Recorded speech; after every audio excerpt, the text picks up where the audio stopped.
Silakan duduk, Saitun. Ya Pak. Selamat pagi, Saitun. Pagi Pak.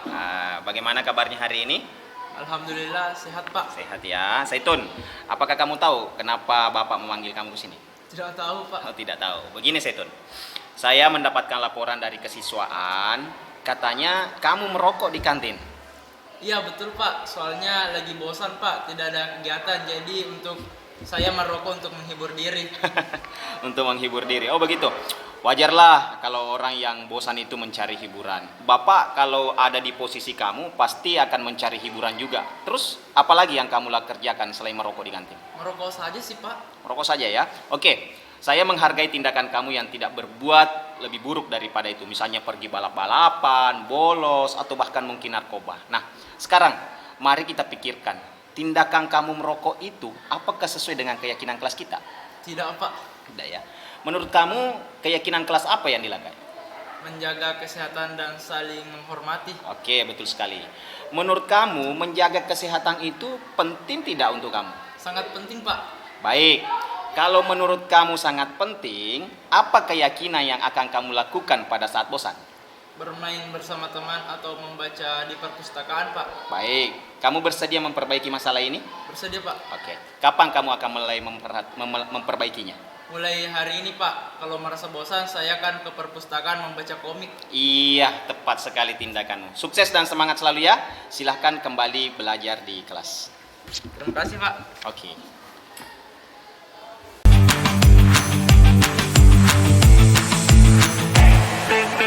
Wabarakatuh. Waalaikumsalam warahmatullahi wabarakatuh. Yang terhormat Bapak Pengawas Mata Pelajaran Dinas Pendidikan dan Kebudayaan Kabupaten Sopeng, yang terhormat Bapak Wakil Kepala Sekolah SMP Negeri 2 Liliaja dan rekan guru yang kesemuanya saya hormati pula. Puji dan syukur kita panjatkan kehadirat Allah Subhanahu wa taala atas segala rahmat dan hidayah kepada kita semua, sehingga pada hari ini kita masih diberi kesempatan dan kesehatan sehingga kita masih bisa hadir di acara rapat sosialisasi budaya positif calon guru penggerak angkatan 9 Kabupaten Sopeng. Salawat kepada junjungan Nabi besar Muhammad SAW sebagai uswatun hasanah dan rahmatan lil alamin. Marilah kita membuka acara dengan mengucapkan basmalah. Bismillahirrahmanirrahim. Selanjutnya menyanyikan lagu Indonesia Raya. Hadirin dimohon berdiri.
Selanjutnya pembacaan doa oleh Ibu Suharni SAG. Dengan ini dipersilakan.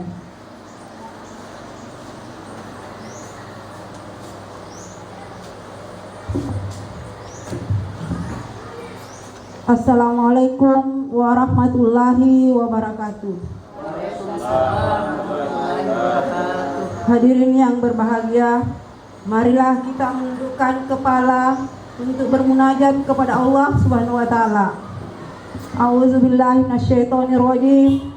Bismillahirrahmanirrahim.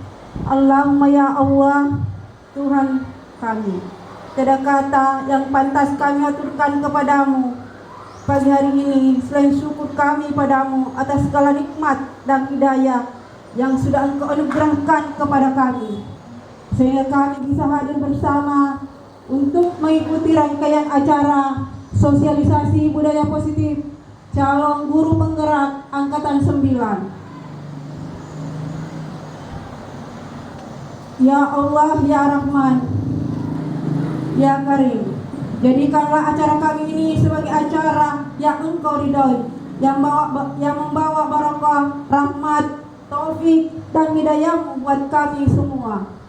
Ya Allah yang Maha Mengetahui, ilmu-Mu begitu luas dan tak terbatas. Oleh karena itu, anugerahkanlah kepada kami ilmu yang bermanfaat sebagai bekal kami dalam menjalani kehidupan menuju kebahagiaan di dunia dan akhirat, serta berikanlah kami kekuatan untuk mampu mengamalkan dan menyebarluaskan ilmu yang telah Engkau anugerahkan kepada kami.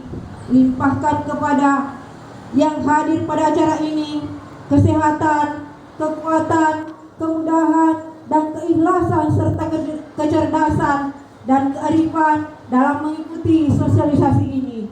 Ya Allah yang Maha Pengasih, satukanlah hati kami, padukanlah langkah, dan segarkan pemahaman kami agar dapat memetik hikmah yang terkandung di dalamnya. Jadikanlah kegiatan ini sebagai amal ibadah dan dapat terlaksana dengan baik dan sukses. Ya Allah, Tuhan yang Maha Pengampun, Engkau Maha mengetahui kelemahan serta kekurangan kami.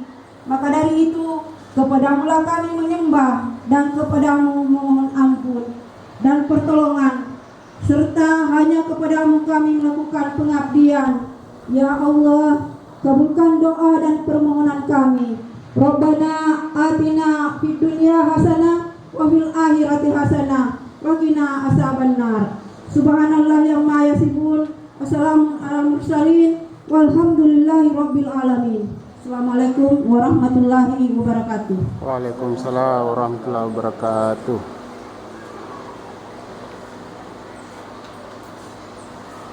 Selanjutnya, sambutan Bapak Wakil Kepala Sekolah sekaligus membuka secara resmi kegiatan sosialisasi budaya positif di SMP Negeri 2 Lili Raja. Dengan ini disilakan.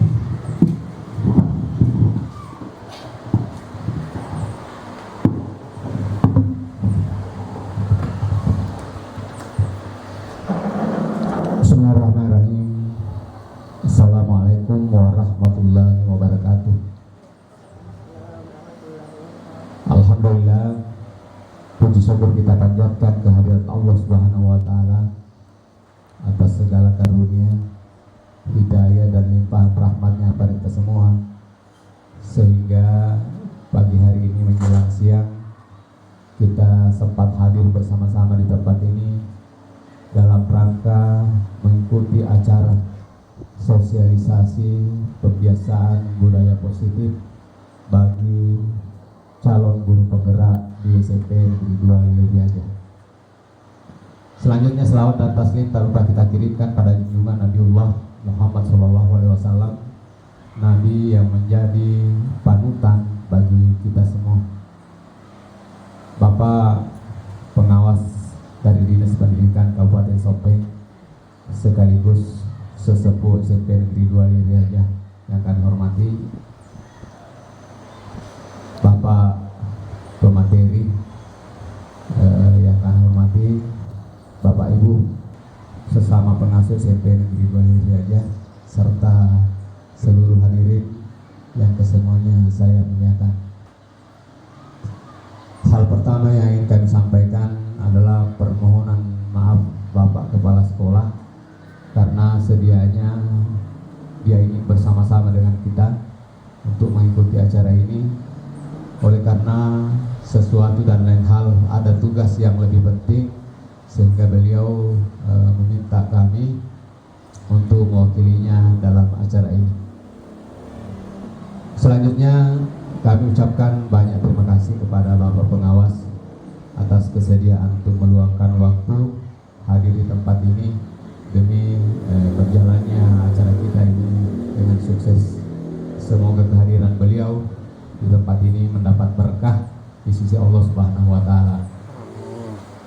Selanjutnya kami juga ucapkan banyak terima kasih kepada Bapak Ibu atas kehadirannya di tempat ini, meluangkan waktu, meninggalkan jam mengajarnya untuk mengikuti acara ini.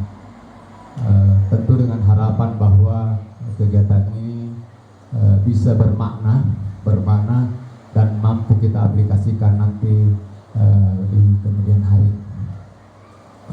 Bapak Ibu yang kami hormati, dalam pelaksanaan sosialisasi ini itu dengan tema pembiasaan kebudayaan positif, itu memang agak penting kehadirannya, mengingat bahwa arus globalisasi yang bergulir sekarang memungkinkan banyaknya bentuk budaya-budaya yang masuk, sehingga dengan sendirinya diperlukan persiapan mental bagi anak-anak kita untuk menyeleksi bentuk budaya-budaya yang masuk, sehingga dengan sendirinya mereka tidak salah kaprah dan tidak menimbulkan yang namanya dekadensi moral, artinya kemerosotan moral yang terbentuk. Untuk itu, semoga dalam kegiatan ini kepada Bapak Ibu kita bisa memetik hikmah yang ada di dalamnya, kemudian setidaknya kita bisa aplikasikan dalam proses pembelajaran tatap muka di kelas. Selanjutnya pada kesempatan ini kami selaku mewakili kepala sekolah menyampaikan semoga Dinda Haryono nanti bisa sukses dalam mengemban tugas selaku calon guru penggerak di SMP Negeri 2 Liriaja. Saya kira kami tidak perlu berpanjang lebar. Melalui kesempatan ini, izinkanlah kami membuka acara ini tepat pukul 10:19, acara sosialisasi pembiasaan budaya positif di SMP Negeri 2 Liriaja kami nyatakan dimulai. Sekian, terima kasih. Assalamualaikum warahmatullahi wabarakatuh.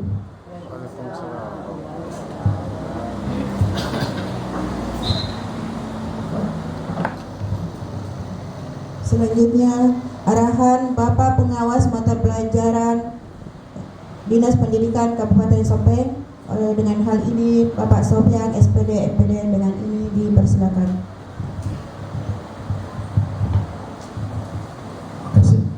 Bismillahirrahmanirrahim. Assalamualaikum warahmatullahi wabarakatuh.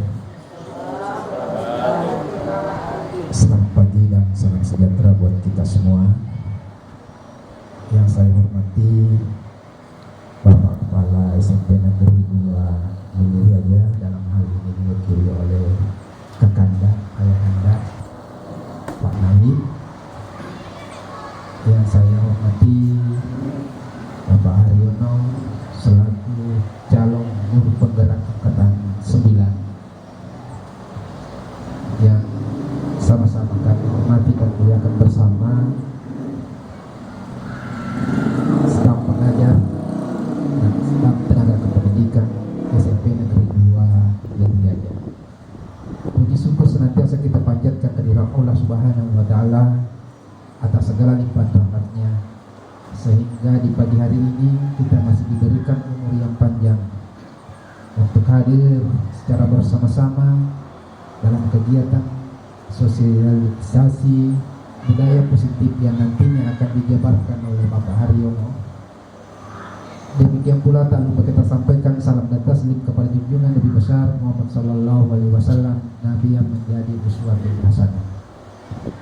Bapak dan Ibu yang saya hormati, terkait dengan kegiatan kita pada pagi hari ini, saya mengucapkan selamat dan terima kasih yang setinggi-tingginya kepada semua rekan-rekan yang ada di SMP 2 Lili Raja ini, di mana memberikan sebuah support dan dukungan kepada salah satu rekan kita untuk melanjutkan program kegiatan dari pemerintah, di mana mengikuti namanya guru penggerak.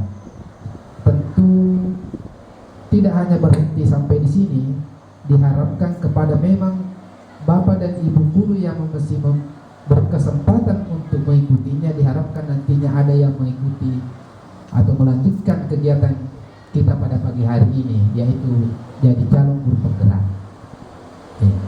Karena ini merupakan salah satu program pemerintah.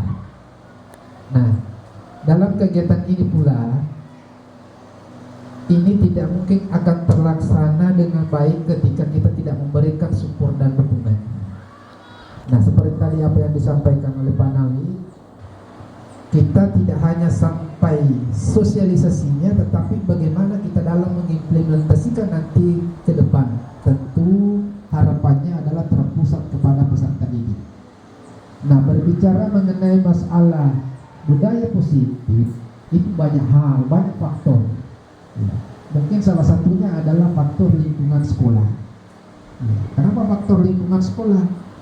Karena faktor lingkungan sekolah salah satunya merupakan wadah atau tempat di mana siswa memerlukan adanya suatu dukungan, ya, motivasi untuk mengembangkan dirinya yang pada akhirnya nanti memberikan peningkatan akan kualifikasi akademik peserta didik tersebut.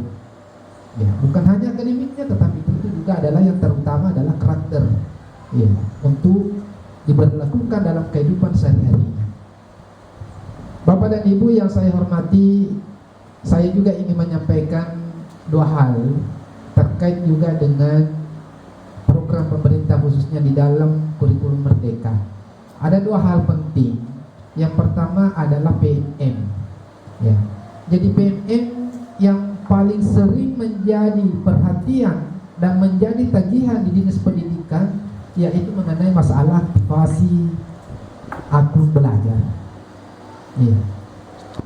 Itu sudah disediakan beberapa fitur-fitur di dalamnya. Ya. Termasuk kalau memang sekolah kita sudah ada Chromebook, itu Chromebook harus digunakan. Karena di dalam Chromebook itu sudah ada chip tertanam. Ketika kita gunakan, maka dia akan terlaporkan di kementerian bahwa ini digunakan, sehingga memungkinkan nantinya itu akan diberikan lagi tambahan atau bantuan selanjutnya. Ya, karena nanti dia dipantau itu. Oh, bantuan yang ada di SMP dulu dia aja selalu digunakan. Ya.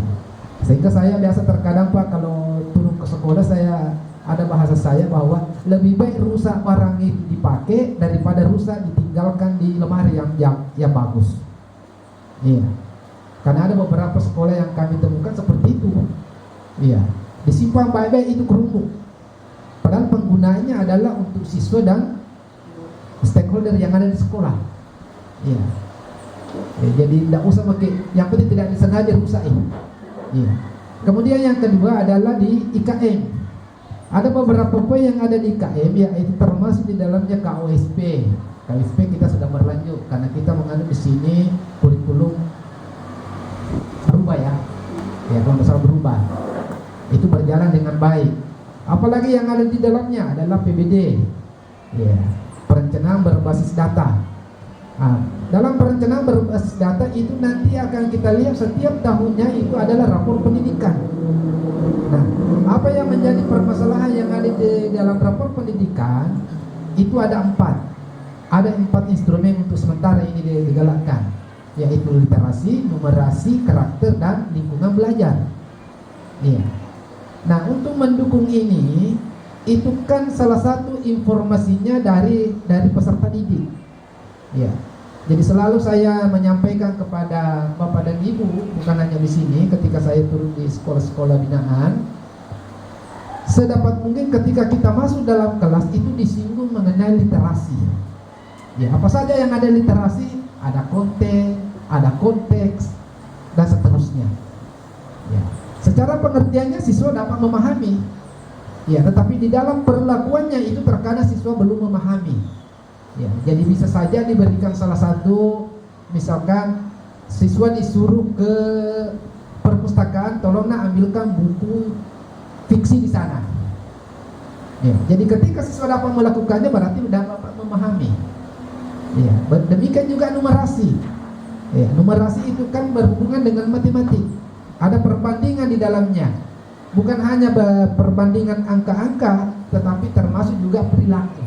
Mana perilaku baik dan perilaku buruk. Ya, itu bernumerasi. Ya, kemudian karakter. Ya. Nah, inilah termasuk pembiasaan kita anak peserta didik. Nah, kalau saya di sini saya tahu betul bahwa ada salat doa, salat berjamaah kalau waktunya dan sebagainya. Ada pembiasaan-pembiasaan di situ, itu budaya positif, budaya tabe dan seterusnya. Kemudian yang terakhir adalah karakter. Lingkungan sekolah, daya dukung. Ya. Apakah anak kita selama di sini aman untuk belajar dan seterusnya? Ya. Apakah gurunya sudah dapat memberikan suatu pembelajaran yang baik kepada peserta didik sehingga peserta didik merasa nyaman? Ya. Tidak ada perbedaan. Ya, inklusif. Ya, tidak memandang lagi status sosialnya, tidak memandang lagi EQ-nya peserta didik, tapi tentu dengan gaya belajar yang berdiferensiasi, melakukan sesuatu analisis awal di mana peserta didik berkemampuan untuk materi yang akan diberikan. Ya. Terakhir di dalam IKM itu ada RKAS. Nah, penyusunan RKS itu tentu harus didasari dengan rapor pendidikan tadi, nilai rapor pendidikan. Yang mana dianggap prioritas utama di situ yang perlu kita benahi karena ada 3 hal, yaitu adalah menentukan akar masalah, kemudian benahi, kemudian tidak lanjut. Ya. Nah, untuk memperkurangkan DRKS itu tentu harus melihat ini yang mana perlu diprioritaskan. Ya. Tidak sama dengan tahun-tahun kemarin. Ya, kita pertemuan saja apa kira-kira prioritas, itu yang kita masukkan di RKS. Sekarang sudah ada acuan. Ya. Saya pernah memang ditanya, Pak, yang saya mau programkan di situ tidak ada di instrumennya. Ya, sehingga saya mengatakan waktu itu carilah instrumennya yang mendekati. Ya, karena begitu juga yang kami peroleh pada waktu kegiatan pelatihan atau pembimbingan masalah IKN, khususnya PWD. Ya. Terakhir barangkali yang saya ingin katakan, mudah-mudahan kegiatan kita pada hari ini senantiasa mendapat berkah dan harapan terutamanya dari Dinas Pendidikan, bagaimana upaya kita selalu mendukung ketika teman-teman mengikuti program ini, dan lebih terus lagi diharapkan semua yang berkesempatan untuk tetap ikut andil, untuk ikut menjadi guru penggerak. Ya. Sekali lagi saya ucapkan selamat kepada Pak Haryono jadi calon guru penggerak.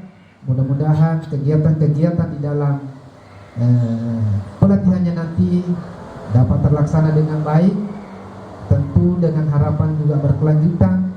Ibu bapak terus memberikan dukungan kepada yang bersangkutan. Inilah barangkali yang sempat saya sampaikan. Lebih dan kurangnya mohon dimaafkan. Wabillahi taufiq wal hidayah. Wassalamualaikum warahmatullahi wabarakatuh.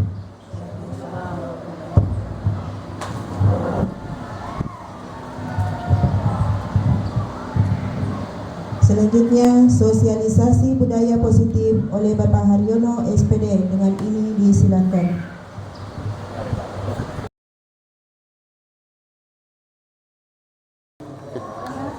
Bismillahirrahmanirrahim. Assalamualaikum warahmatullahi wabarakatuh. Assalamualaikum warahmatullahi wabarakatuh. Mohon maaf Bapak Ibu, saya kembali menyita waktunya berhubung kemarin sebenarnya kita melaksanakan, tapi karena tiba-tiba mati lampu, hanya kita melaksanakan di pagi hari ini. Baik Bapak Ibu. Nah, kemarin sudah sampai di sini ya, Bapak Ibu. Sudah sampai di sini. Kemarin ibu saya mengingat sekali Ibu Wardah. Ibu Wardah setuju semua? Ya. Pak Muhammad, kira-kira kalau membaca ini Pak Muhammad, itu yang di atas Pak. Kelihatan Pak, kelihatan. Boleh, boleh. Oke Pak Muhammad. Ya. Di situ kan ada hukuman dapat mendisiplinkan anak. Pemberian hukuman dengan hal positif seperti membaca atau membersihkan halaman sekolah dapat meningkatkan disiplin anak. Ketiga, memberi penghargaan dapat meningkatkan motivasi belajar anak. Kira-kira yang mana kita setujui Pak di situ? Setuju semua? Atau ada yang tidak disetujui? Kalau saya kemarin jawabanku tiga. Nomor 1, hukuman dapat mendisiplinkan anak. Yang kedua, pemberian hukuman dengan hal positif seperti membaca atau membersihkan halaman sekolah dapat mendisiplinkan juga anak. Yang ketiga, memberi penghargaan. Kira-kira yang mana Pak? Yang setuju? Ini Pak yang pertama, hukuman yang semacam ini apa Mak? Hukumannya Ya hukuman yang misalnya hukuman fisik Pak begitu. oh, iya. Yang pertama saya tidak setuju. Tidak Pak. setuju yang pertama. Yang kedua Pak? Kedua, ketiga setuju. Kedua, ketiga setuju. Kemarin Ibu Wardah setuju semua Pak Muhammad, hari ini kedua, ketiga. Kalau saya nomor tiga. Nomor 3 saja. Oke, baik Bapak Ibu. Saya tidak menjudge ya, saya tidak mengatakan salah pada Bapak Ibu, tapi kita ikuti saja materinya sampai nanti melihat kira-kira bagaimana setuju atau tidaknya Bapak Ibu. Kita lihat. Nah, Bapak Ibu, saya minta tolong kita membahas dulu perubahan paradigma Bapak Ibu. Jadi sekarang paradigma pendidikan dengan dulu itu sudah berubah. Ya. Sekarang itu dulu itu Pak, paradigma pendidikan itu yang namanya stimulus respon. Ya, stimulus respon. Seperti ini mungkin. Ya. Sekarang itu teori kontrol namanya. Nah, coba Bapak Ibu, saya minta tolong kita simulasikan bersama Bapak Ibu. Kalau misalnya kita mengepalkan tangan seperti yang di atas, coba kita kepalkan tangan Bapak Ibu. Anggaplah di dalam tangan Bapak Ibu ini ada sesuatu yang sangat berharga. Ya. Apakah itu keluarga, apakah itu pasangan, apakah itu jabatan misalnya. Nah, kita menggenggam semua itu Bapak Ibu. Misalnya, ya, orang lain misalnya mau mengambil yang paling berharga itu di tangan Bapak Ibu. Apakah dia membujuk, apakah dia membentak, menghardik, merayu, bahkan menyuap Bapak Ibu supaya bisa diambil itu yang paling berharga. Kira-kira Bapak Ibu mau nggak kasih itu? Tidak. Tidak Bapak Ibu ya. Tidak. Karena itu sangat berharga bagi kita. Iya. Ya. Namun agak tidak elo, ya kan? Karena itu sangat berharga. Nah, apa yang terjadi kira-kira Bapak Ibu? Pasti Bapak Ibu tidak mau. Biarpun bagaimana tidak mau. Nah, apa hubungannya dengan paradigma pendidikan sekarang? Jadi sekarang itu Bapak Ibu, hubungannya dengan pendidikan adalah kita tidak dapat mengontrol orang lain. Ya, kita tidak bisa mengontrol orang lain. Apapun jabatan kita, apapun posisi kita, kita tidak dapat mengontrol orang lain. Nah, bagaimana kita mengontrol orang kalau dia nanti mau melakukan sendiri atas keinginannya sendiri? Jadi intinya di sini Bapak Ibu, mengontrol orang lain itu hanya ilusi. Coba lihat. Nah, ilusi guru mengontrol murid. Guru, kalau kita mengatakan tidak, saya bisa mengontrol murid, itu hanya ilusi Bapak Ibu. Kenapa? Kenapa kita mampu mengatur murid? Karena dia mengizinkan sebenarnya, bukan kita mampu mengontrol. Ya. Anak-anak tidak mampu kita kontrol Bapak Ibu. Ya, karena dia punya kontrol diri sendiri, sama hanya tadi kita. Namun agak kita ini Pak, ya kalau metode maka tadi penisita tidak bakal mampu orang mengontrol kita. Kenapa orang menggerakkan kita? Karena kita ada tekanan, berarti bukan motivasi sendiri. Metauni misalnya, ya kan? Nah ini perubahan stimulusnya. Kita mencoba mengubah orang agar berpandangan sama dengan kita. Berubah menjadi sekarang itu kita berusaha memahami pandangan orang lain tentang dunia. Tidak boleh seperti dulu masa kolonial. Maka saya, kamu adalah harus saya kontrol. Sekarang kita harus menerima apa kira-kira keinginannya dia. Ya, seperti itu. Lanjut. Nah ini contohnya seperti ini Bapak Ibu nih. Saya bisa mengontrol orang lain. Itu hanya ilusi. Yang benar sekarang itu adalah Anda tidak bisa mengontrol orang lain. Ya. Pemaksaan ada pada saat bujukan gagal. Yang benar itu kolaborasi dan konsensus menciptakan pilihan-pilihan baru. Ya. Jadi sekarang Bapak Ibu, tidak bisa kita memaksa orang. Ya, sama halnya kemarin, apresiasi ketika Elo Taga atau Ifasabi. Oke, lanjut luar daripada itu. Mari kita lihat. Nah, apa makna kata disiplin, Bapak Ibu? Kemarin waktu pemateri itu mengatakan bahwa kita selalu menghubungkan disiplin itu dengan aturan. Padahal disiplin itu, Bapak Ibu, ini artinya belajar. Ya. Namun dalam budaya kita, makna kata disiplin telah berubah menjadi sesuatu yang dilakukan seseorang pada orang lain untuk mendapatkan kepatuhan. Disiplin dengan ketidaknyamanan, bukan dengan apa yang kita hargai. Jadi Bapak Ibu, mulai sekarang kata disiplin itu bukan bahwa dia mengikuti aturan, tidak. Tapi disiplin itu adalah bagaimana kita mengontrol diri sendiri. Itu yang disebut disiplin. Jadi kemarin tidak disiplin ini anak, karena kita menghubungkan dengan peraturan yang ada di sekolah. Tapi disiplin yang sebenarnya tidak mampunya anak-anak mengontrol dirinya. Itu yang disebut dengan disiplin. Next. Teori motivasi perilaku manusia. Nah, setiap manusia itu memiliki motivasi untuk melakukan sesuatu. Cuma ada motivasi dari luar, ada motivasi dari dalam. Kalau kita selalu mengandalkan bahwa dihubungkan dengan tadi kontrol, bahwa kita mampu mengontrol orang, memang betul kita kontrol, tapi bukan motivasi dari dalam. Itu motivasi dari luar, hanya karena ada tekanan. Nah, ini contoh yang kalimatnya. Saya akan menjadi orang yang seperti apa bila saya melakukannya. Itulah yang disebut dengan motivasi internal. Kalau kita hanya berpandangan di sini, apa yang akan terjadi apabila saya tidak melakukannya, itu berarti eksternal. Ya. Saya lagi berpikir ada itu berarti eksternal. Kalau kita mengatakan yang seperti ini, saya menjadi orang seperti apa bila saya melakukannya, itu berarti dari dalam.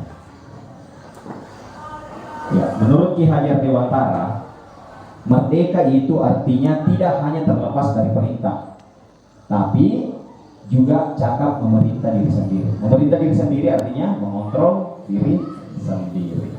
Lanjut Bapak Ibu. Nah, kita pindah kepada restitusi. Apa itu restitusi? Proses menciptakan kondisi bagi murid untuk memperbaiki kesalahan mereka, sehingga mereka bisa kembali pada kelompok mereka dengan karakter yang lebih kuat. Restitusi juga merupakan proses kolaboratif yang mengajarkan murid untuk mencari solusi untuk masalah mereka dan membantu murid berpikir tentang orang seperti apa yang mereka ingin menjadi tujuan mulia dan bagaimana mereka harus memperlakukan orang lain. Itu menurut Goshen tahun 2004. Nah, sekarang di kurikulum Merdeka Bapak Ibu, kita mengenal dengan istilah keyakinan kelas. Mengapa tidak peraturan? Mengapa harus keyakinan? Ya, kita memiliki peraturan harus, contoh Bapak Ibu, ini contoh ya. Kita memiliki peraturan harus menggunakan helm bila mengendarai kendaraan roda 2, misal Bapak Ibu ya. Nah, mengapa kita memiliki peraturan 3M, misalnya menggunakan masker, mencuci tangan, menjaga jarak 1,5 meter? Mengapa kita memiliki peraturan harus datang tepat waktu pada saat mengikuti pelatihan? Ini kan semua peraturan Bapak Ibu. Peraturan ya. Nah, kenapa kira-kira kita mau melakukan ini? Kenapa kita mau menggunakan helm pada saat mengendarai roda 2? Apa alasan tak menggunakan helm? Demi keselamatan. Keselamatan. Ini keselamatan, kesehatan, menggunakan masker.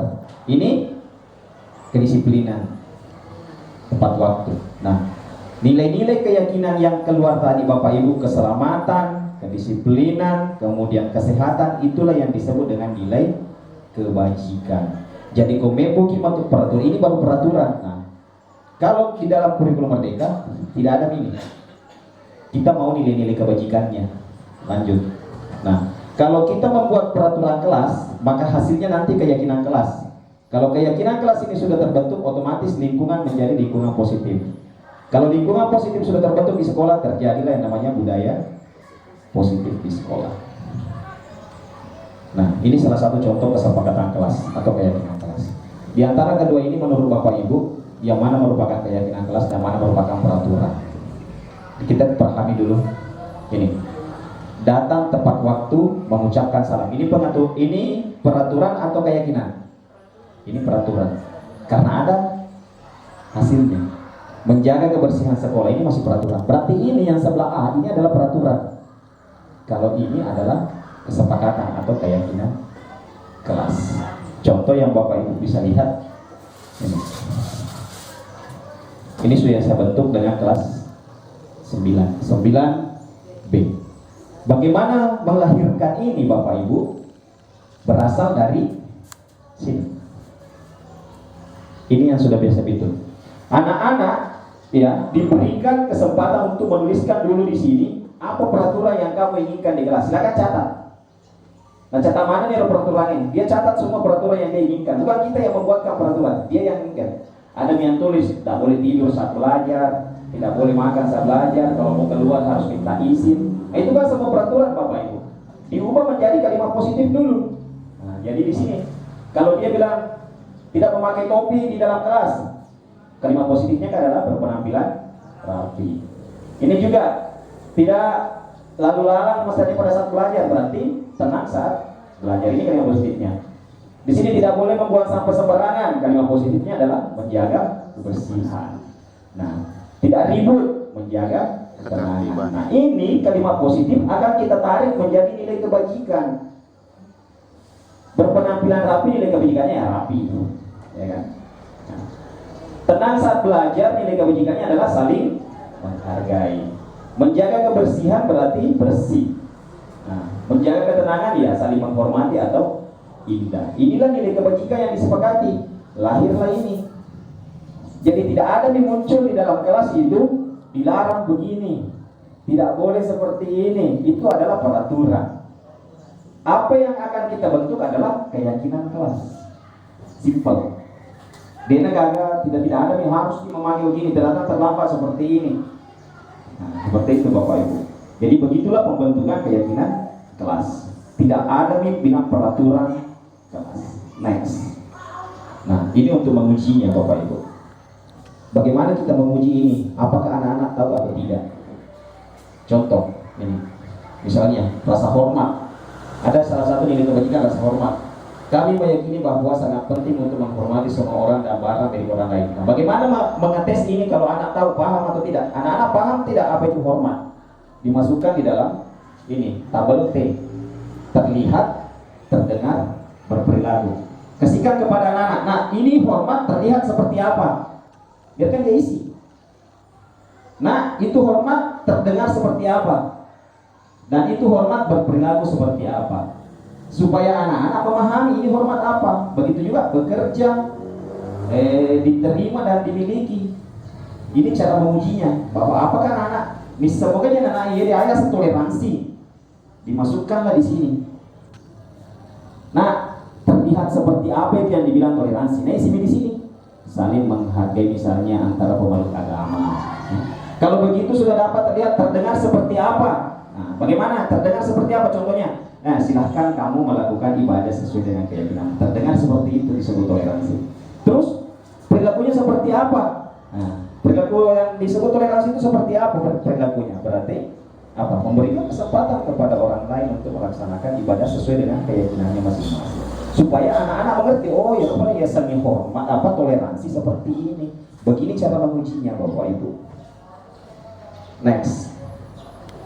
Nah ini juga, nah ini tadi tampak seperti ini juga namanya tabel T. Ini tabel T, ini tabel Y. Nah, hormat itu tampak seperti apa? Datang tepat waktu misalnya, menyapa teman dan guru setiap hari, mengembalikan barang teman yang telah dipinjam dan mengucapkan terima kasih, itu kan hormat. Terus kalau tampak seperti terus, yang hormat itu tidak tampak seperti apa? Kita uji. Sering datang terhadir terlambat, acuh kepada teman dan guru, itu kan tidak menghormati namanya. Jadi kita kasihkan anak-anak untuk mengisi. Begitu juga dengan bekerja Bapak Ibu. Ini menguji keyakinan kelas ini apakah anak-anak paham atau tidak. Next. Nah, ini perbedaan peraturan dengan keyakinan. Kalau peraturan itu selalu kembalikan buku ke tempatnya. Ini kan peraturan. Selalu kembalikan buku ke tempatnya. Keyakinan kelasnya adalah tanggung jawab. Dilarang mengganggu orang lain. Ini kan peraturan Bapak Ibu. Menghormati orang lain, itulah keyakinan kelas. Sampai di bawah. Dilarang melakukan kekerasan. Ini keselamatan dan menghormati orang lain. Dilarang menggunakan narkoba. Itu kan nilai kebajikannya adalah kesehatan. bergantian atau menanggung giliran, antri ya, menghormati orang lain dan bersabar. Nah inilah nilai-nilai keyakinan kelas inilah yang akan kita masukkan ke dalam ini untuk dipajang di kelasnya anak-anak, supaya mereka mengerti bahwa ada nilai kebajikan yang sudah kita kesepakati. Seperti itu Bapak Ibu. Next. Ada pertanyaan tadi nih. Memberikan penghargaan, ada tadi itu di pertanyaan pemantik, memberikan penghargaan dan meningkatkan kedisiplinan. Apakah betul Bapak Ibu? Mari kita lihat. Penghargaan menurunkan kualitas. Kenapa? Kenapa disebut penghargaan menurunkan kualitas? Seorang anak yang diberikan penghargaan ketika berprestasi akan menggiring anak untuk menurunkan kualitasnya. Kenapa? Kira-kira Bapak Ibu, dia baru mau bekerja ketika ada penghargaan. Berarti motivasi dari luar, bukan motivasi. Kenapa ini bahaya Bapak Ibu? Ini bisa memberikan kekecewaan kepada anak-anak. Ketika dia melaksanakan kerja sesuai kemampuannya, tiba-tiba tidak ada hadiahnya, kecewa. Pekerjaan apa ini, tidak ada hasilnya. Karena kenapa? Kita selalu berorientasi pada penghargaan. Kan seperti itu Bapak Ibu. Yang kedua, penghargaan mematikan kreativitas. Nah, nanti dia mau bekerja ketika ada sesuatu yang dia inginkan. Jadi dia menghalalkan segala cara. Dia menghalalkan segala cara untuk mendapatkan penghargaan itu. Nah, dan memang juga tidak bisa kita pungkiri Bapak Ibu. Biasa anak-anak ketika pulang dari sekolah membawa rapornya, sampai di rumah mamanya bertanya, ranking berapa kok? Ranking 3 misalnya. Semester lalu ranking 2 kok, marah-marah mamanya. Anak-anak merasa kecewa, merasa bersalah, dan dia menganggap bahwa dirinya gagal dari orang tua juga. Nah, jadi kita jangan terlalu, makanya itu Pak, di kurikulum Merdeka tidak ada rankingan sebenarnya. Ya, tidak ada kau ranking 1, kau ranking 2, kau ranking 3. Kenapa? Ini bisa menghasilkan kecewaan. Biasa kan anak-anak pergi bertanya, Pak, ranking siapa kak? Ranking 3, ranking 2 kak biasa. Dia anggap dirinya gagal. Padahal tidak. Tidak. Seperti itu Bapak. Nilai kan itu hanya dicapal. Di ujung pulpennya guru Bapak Ibu ya. Penghargaan mengurangi motivasi intrinsik. Betul. Anak-anak bekerja bukan karena keinginan dari dalam, tapi karena keinginan dari luar. Mau memenuhi supaya bahagia orang tuanya, mak guru. Ternyata tidak berhasil, gagal, menganggap dirinya orang gagal. Next. Kita ini. Ini Bapak Ibu. Menurut Bapak Ibu, ini hukuman atau konsekuensi? Mencatat 100 kali di dalam buku kalimatnya begini, saya tidak akan terlambat lagi karena terlambat ke sekolah. Kira-kira ini hukuman atau konsekuensi Bapak Ibu? Hukuman. Hukuman. Kenapa disebut hukuman? Tidak ada korelasi antara terlambatnya dengan menulis. Dengan hubungannya Pak. Kenapa dia terlambat? Betul Pak ya? Kenapa dia tidak ada hubungan? Dia mencatat 100 kali kalimat ini, saya tidak akan terlambat lagi karena terlambat. Tidak ada hubungannya antara terlambat dengan menulis 100 kali. Kedua, lari mengelilingi lapangan basket 2 kali karena terlambat hadir di sekolah. Ini hukuman atau konsekuensi Bapak Ibu? Hukuman. Tidak ada juga korelasinya antara lari dengan terlambat. Murid diminta untuk push up 15 kali karena tidak menggunakan masker ke sekolah. Hukuman. Menggantikan kertas tugas tema yang telah dicoret-coret. Konsekuensi. Karena ini ada hubungannya. Ya. Membersihkan tumpahan air di meja tulis karena tersenggol pada saat belajar. Konsekuensi. Murid disuruh untuk mengenakan sepatu seharian di sekolah karena tidak menggunakan sepatu hitam, menggunakan sepatu lain di sini. Murid disuruh untuk murid disuruh untuk tidak mengenakan sepatu seharian karena tidak menggunakan sepatu hitam. Konsekuensi. Hukuman Pak. Hukuman. Betul Pak. Hukuman. Lari mengelilingi lapangan basket 2 kali karena terlambat 10 menit untuk pelajaran PJOK. Konsekuensi itu.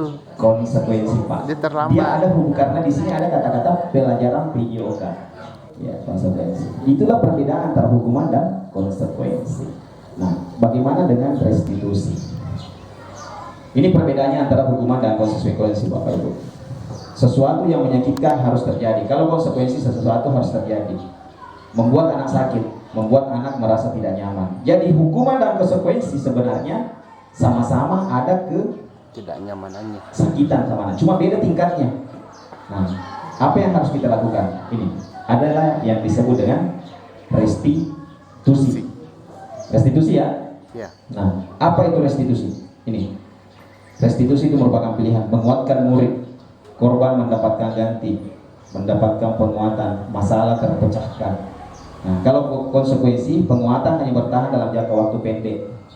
Kalau ini perilaku pasif. Next. Nah, Bapak Ibu, kita masuk kepada kebutuhan dasar manusia. Kunci utamanya di sini, apapun yang dilakukan orang pasti karena ada kebutuhannya. Ini 5 kebutuhan dasar manusia, Bapak Ibu. Ya. Ini harus kita tahu.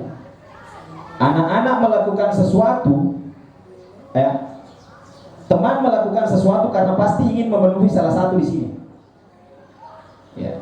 Contoh, misalnya Pak Muhammad tiba-tiba datang di sekolah, ngambil misalnya bekalnya Bu Umi. Dia kan melanggar sebenarnya kalau seperti itu. Anggaplah Pak tahu. Tapi jangan langsung menjudge bahwa Pak Muhammad salah. Cari dulu Pak Muhammad ingin memenuhi apanya di sini. Oh, ternyata Pak Muhammad belum sarapan. Berarti dia mau memenuhi ini, bertahan hidup. Kalau ditanya Pak Muhammad kenapa seperti itu? Anu Pak iseng-iseng. Berarti Pak Muhammad ingin ini kesenangan. Ya. Kenapa Pak Muhammad kasih begitu Ibu Umi? Ibu Umi selalu kita cueki, berarti dia ingin ini rasa diterima. Kan banyak alasan Pak. Ya. Kenapa Pak Muhammad kasih begitu Ibu Umi? Kan saya ketua kelas misalnya, berarti dia ingin kebebasan, penguasaan.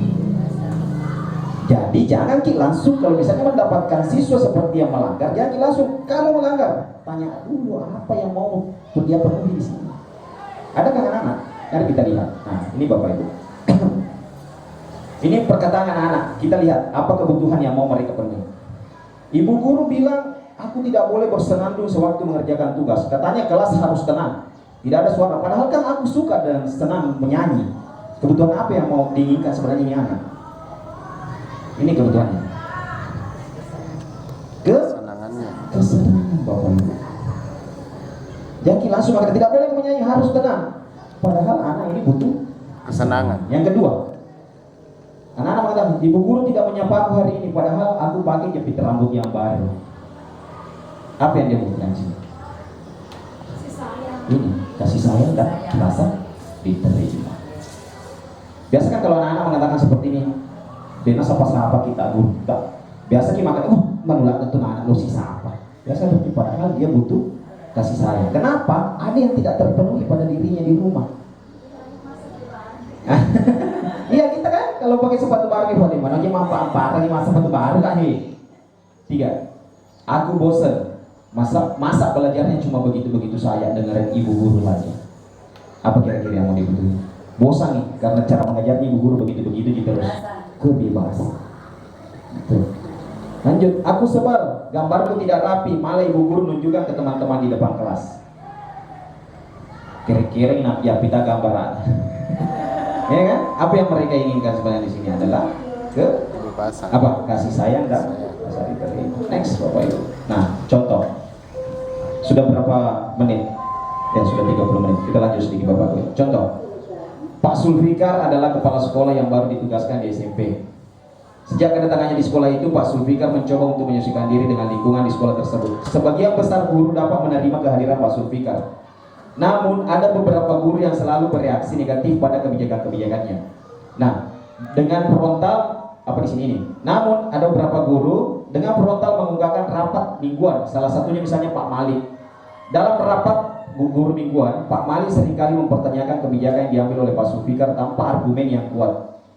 Rekan-rekannya sama guru heran dengan perilaku Pak Malik ini karena sebelumnya dikenal sebagai orang yang selalu mengikuti kebijakan. Ada beberapa kemungkinan jawaban yang diberikan Pak Malik. Kita lihat, Bapak Ibu.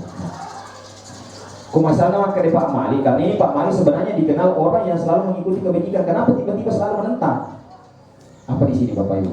Kalau makanya Pak Malik iseng saja, aku sebenarnya senang lihat kepala sekolah baru itu kebingungan kalau aku tanya-tanya di rapat. Berarti Pak Malik butuh kesenangan.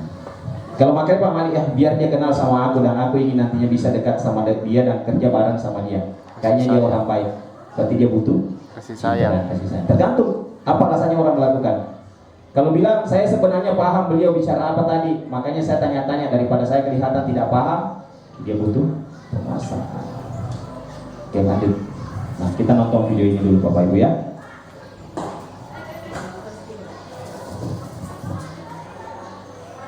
Apaan tuh? Sudah sebenarnya pernah saya kasih contoh saya. Posisi kontrol.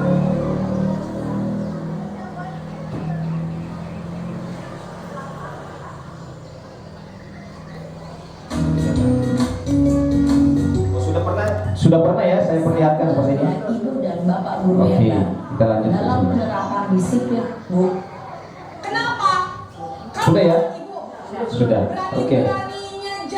Berarti Bapak Ibu, kalau sudah Bapak Ibu sudah mengetahui bahwa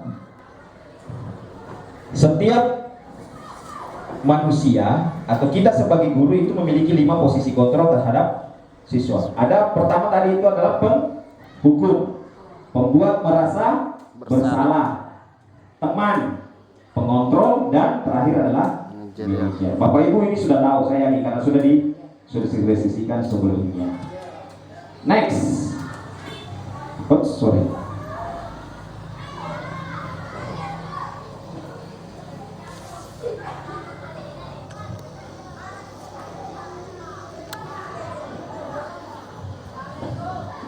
Nah ini penghukum, pembuat orang merasa bersalah, teman, pemantau, manajer. Bapak Ibu sering yang mana kita praktekkan di sini Bapak Ibu di kelas? Apakah kita penghukum, teman, pembuat merasa bersalah? Ini contoh kata-katanya. Adanya, ini contoh. Kalau kamu tidak melakukannya, awas ya, rasakan. Itu kata-kata penghukum. Kalau pembuat merasa orang bersalah ini, kamu seharusnya sudah tahu. Ibu, ya kan? Ibu lelah sekali mengatakannya. Ibu stres. Itu pembuat merasa bersalah. Karena seakan-akan siswa salah. Kalau ini teman, ayolah lakukan demi ibu. Masa kamu tidak mau ingat? Tidak mau ingat tidak ibu pernah bantu? Itu teman. Pemantau. Nih. Kalau pemantau itu langsung dia mengatakan, nah, apa peraturannya? Kalau sudah seperti itu, kalau melanggar seperti itu, apa peraturannya? Itu pemantau. Kalau dia manajer, nah, kembali ke sini tadi. Apa yang kita yakini? Ini kan keyakinan kelasnya. Apa yang kita yakini? Apa yang bisa kau kerjakan untuk memperbaiki masalah ini? Nah, itu manajer. Inilah yang diinginkan di kurikulum Merdeka kita. Next. Nah, saya kecewa sekali dengan kamu. Ini posisi apa kira-kira? Penghukum, pembuat merasa bersalah, teman, atau saya kecewa sekali dengan kamu? Penghukum. Kamu tidak pernah benar melakukannya. Oh maaf, kalau saya kecewa sekali dengan kamu, ini pembuat merasa bersalah. Kamu tidak pernah benar melakukannya. Penghukum. Ayolah. Teman. Lakukan demi ibu. Teman. Apakah kamu mau mendapatkan stiker bintang hari ini? Mau. Berarti dia pengontrol. Bagaimana kamu bisa menyelesaikan masalah ini? Manajer. Kamu selalu yang paling terakhir. Penghukum. Next. Nah, ini yang perlu kita ketahui Bapak Ibu ya. Ini materi terakhir.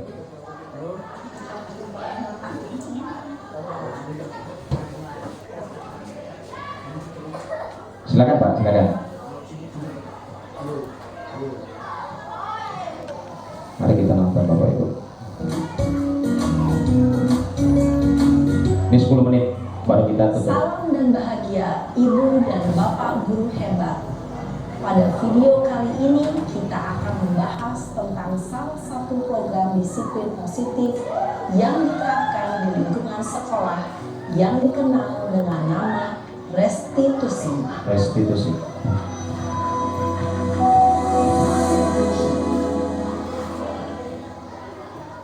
Restitusi dikembangkan oleh pakar pendidikan Diane Gosson, berlandaskan pada teori kontrol Dr. William Blaser. Segitiga restitusi adalah suatu proses dialog yang dijalankan oleh guru atau orang tua agar dapat menghasilkan murid yang mandiri dan bertanggung jawab.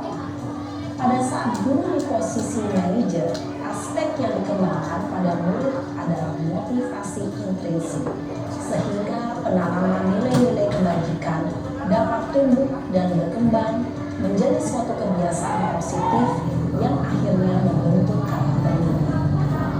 Proses dialog ini terdiri dari 3 langkah yang digambarkan pada ketiga sisi pada segitiga restitusi.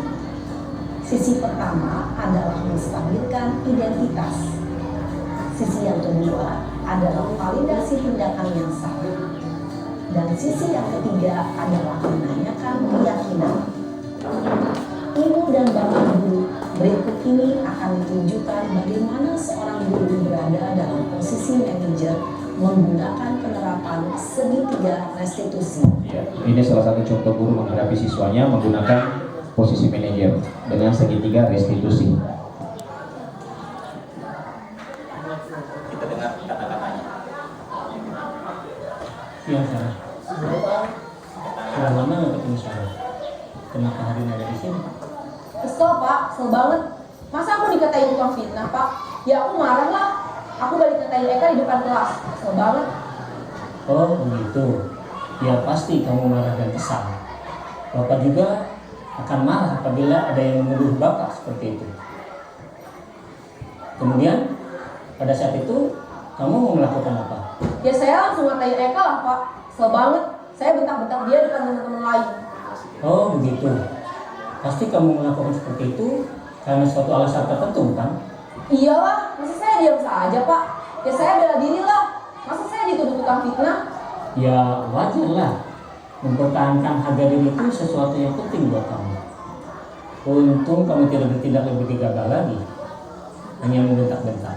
Iya Pak. Untung saya masih bersabar dan hanya membentak saja. Udah gemes padahal. Saya pasti bela diri lah. Ya pasti ya. Tapi kamu memilih untuk tetap bertahan dan bersabar. Kamu memilih untuk tidak berbuat lebih parah lagi, bukan?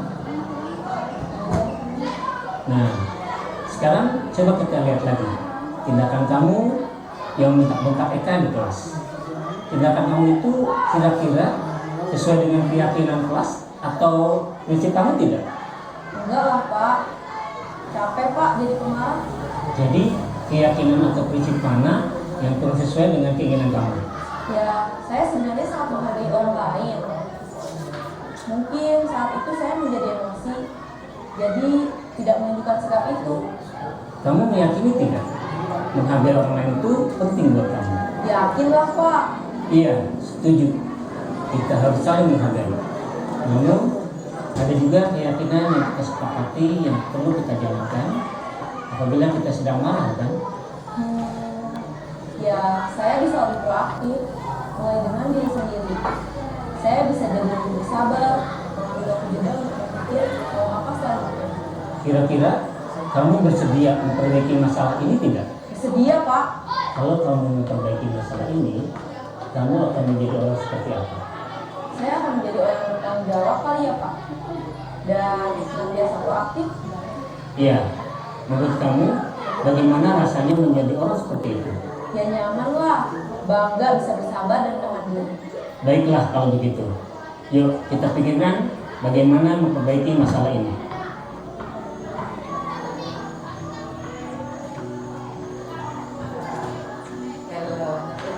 Ibu dan Bapak guru hebat.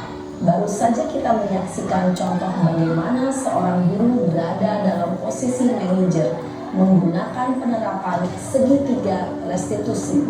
Mari kita bahas satu persatu.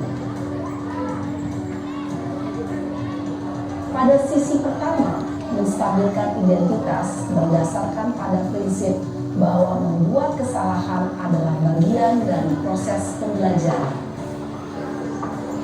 Sisi pertama dari segitiga ini berperan menggeser identitas murid. Ya, Bapak Ibu, itu tadi salah satu contoh penerapan segitiga restitusi dengan seorang guru mengambil posisi manajer. Dengan secara tidak langsung kita memancing anak untuk mengeluarkan pendapat-pendapatnya tentang apa yang akan dia lakukan kalau dia bersalah. Bukan kita yang menentukan apa yang harus dia lakukan dengan pedomannya keyakinan keras. Seperti itu Bapak Ibu. Ya. Ya, baik Bapak Ibu, saya kira cukup untuk hari ini. Semoga apa yang saya sampaikan dapat bermanfaat dan bisa kita terapkan sehari-hari. Kiranya Bapak Ibu nanti membutuhkan sesuatu yang belum jelas, bisa kita sharing langsung di dalam komunitas belajar kita, apa yang akan kita laksanakan ke depannya. Saya kira cukup. Terima kasih atas kesempatan dan kehadiran Bapak Ibu. Lebih kurangnya mohon dimaafkan. Akhirul kalam. Assalamualaikum warahmatullahi wabarakatuh. Waalaikumsalam warahmatullahi wabarakatuh.